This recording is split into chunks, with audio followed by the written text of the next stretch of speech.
going to Kansas City. Kansas City, here we come on our wild ride through the indie film world. Since the historical image of this wide-open town is filled with music, crime, and gambling, tonight's stories all feature music, crime, and gambling, all here on Split Screen.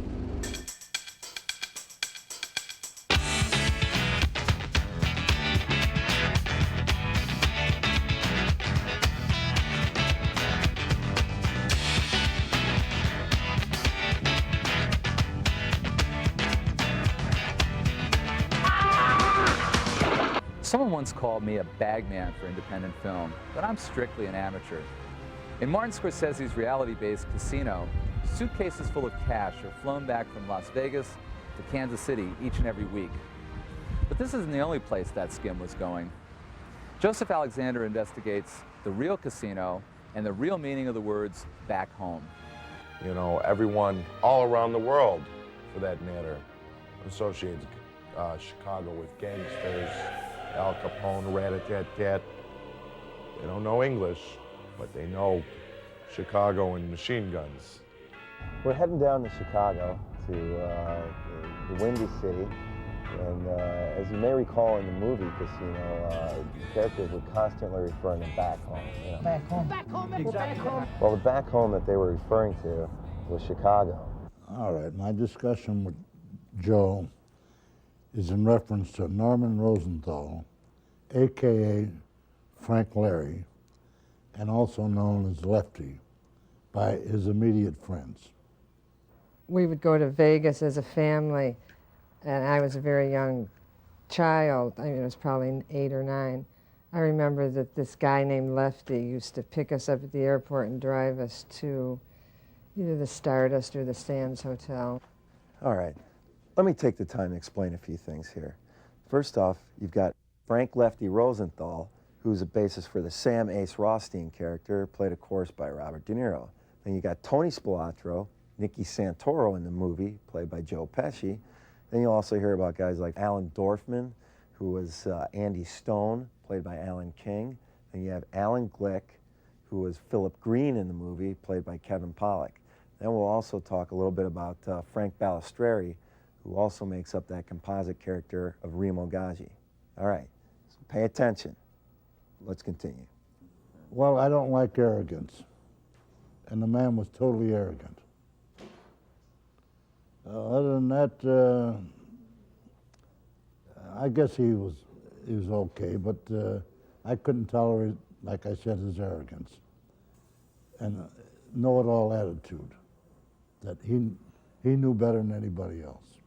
I grew up on Grand and Ogden, Chicago Western, that area, and you know, my uncles were connected, my cousins were connected, but I decided not to. In the old neighborhood, my father grew up with the Spilotros and the Ratakas and all that area. They all grew up together, hung out together.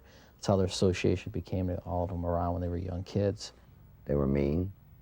They were bad news. In fact, I had a that took a fall for one of them. Otherwise, he'd have been wound up in a trunk. Knowing Tony, when I met Tony and when I saw him as a kid, he was always a crazy guy. He always had a very, very hot temper. But when he came into town, he wasn't in town that much, but more of the stuff that I saw was really around the Chicago area. I'd go hang out with my father, and these guys would all meet in the back room. They'd all hang out together, play cards, and I'd be sitting there and hanging out with me and little Vic would be hanging out, screwing around the corner. Tony, he was NG. He was bad, just like the movie portrayed him to be. He was bad, he was mean, and he would just do anything to anybody and had no conscience. That's all I can say. No, Tony Spilotro, okay, you on? Tony Spilotro wasn't a bad guy. He just had an awful temper. So he had an uncontrollable temper. Now, it's enough now. There's a scene in the movie where, you know, they're in a bar and, you know, they set it up where a guy comes in, you know, Ace, you know, Lefty Ace comes in the bar and he shakes hands with some woman and then sits down, sees a pen, picks up the pen. Is this your pen? You know, and the guy, you know, is that, well, who is this guy? He doesn't know who he is. He turns around and he says, yeah, it's my pen. Take that fucking pen and shove it up your ass. Then the Splatro Santoro character comes over, stabs him in the neck, and they make, you know, a big scene of that. He was never volatile like that in a public place, or even to physical people around him. He was not like that. He'd have somebody else do it before he'd do it. But he did, I know he did some killings from it, just from talking to my father and doing other things. But he was never volatile, like, you know, he'd take someone and just punch him right in the neck like that. He had a hot temper, but he was not like that. To me, they're what give Italian people a bad name. Mike was very, very small time. He wasn't that big at all. He was more of a happy-go-lucky guy. And the story that betrayed him is like bringing him out there, being like, you know, I'm bringing my brother in as being the, you know, bringing him in as being next in line with me was a whole bunch of bullshit. And the whole idea was just for Tony to go talk with some other guys, and that was it. Mike was just there at the wrong place at the wrong time. And basically, subsequently, what happened is that they went out there. Michael was in the wrong place at the wrong time. They got beaten. They got beaten to a pulp. Rat-a-tat-tat. A lot of it, Alan Dorfman was he was basically Jimmy Hoffa's protege. He did a lot of stuff with the Teamsters, did a lot of loans for the Teamsters.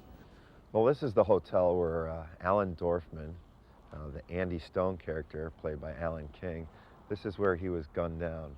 Well, it's really weird. Before Dorfman got killed, we were with him 2 days before he got killed. We had lunch with him, and I would never thought the guy would have been gone 2 days later. And I was like probably about 12, 13 at the time. And my mother saw his mother like almost, I don't know, was that day or the day before. I mean, his wife, I call his mother because I know his son. The day before, and he was gone. Two gunmen in ski masks came out of nowhere and said, "This is a stick-up." His friend ducked behind another car, and they shot Alan Dorfman 7 times in the head. And later at the crime scene, they found 8 shell casings, so apparently 1 shot missed. Rat-a-tat-tat. I think we got to go outside. I want to talk to you about something. Really? Yeah, it's important. All right. Okay? Let's go. Joe, I think you got to watch out what you're doing, because I don't want my name associated with the outfit. You think it's something to worry about? That Yeah, I think it's something to worry about, and I also think that you ought to watch yourself and not associate your name with it either, because it can make a bad name for you.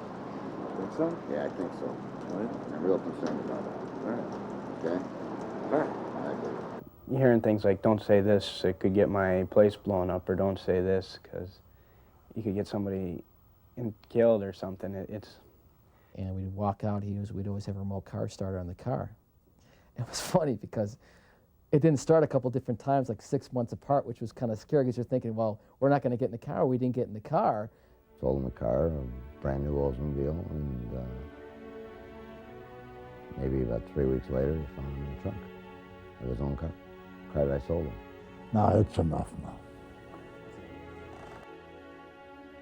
Can I come sit next to you on the piano bench and play us one last little short piece? Got one left in let's you? see, what could I do?